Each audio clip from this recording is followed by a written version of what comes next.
Procuratura Generală a detașat o urmărire penală.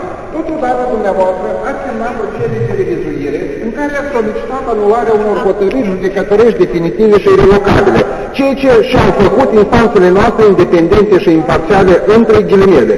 Rezultatul întregii activități a dumneavoastră în speța respectivă a fost condamnarea Republicii Moldova pe două dosare, Oferta Plus versus Republica Moldova și Cebotar versus Republica Moldova. Suma totală încasată din buget pe aceste două dosare constituie 2.547.604 euro, ceea ce constituie la momentul actual aproximativ 38 de milioane și jumătate de lei. Diferența dintre suma restantă în 2003 și suma încasată de fapt din bugetul de stat este de aproximativ 24 de milioane de lei.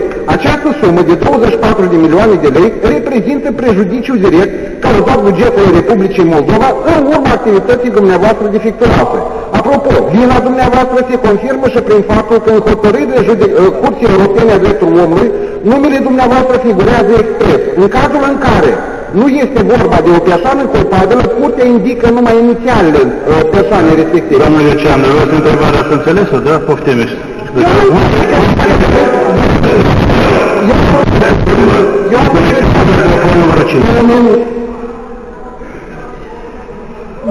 Domnul Lăcăcescu, eu întrebarea nu înțeles. Da, până de seară. Trebuie aceea care într-adevăr să prejudiciat statul. Aceea care apără interesul la cuiva, numai nu a statului, care nu văd Liniștiți, e special. Microfonul număr 5 este deconectat. Poftim. Dacă mai răspundeți, poftim. Poftim.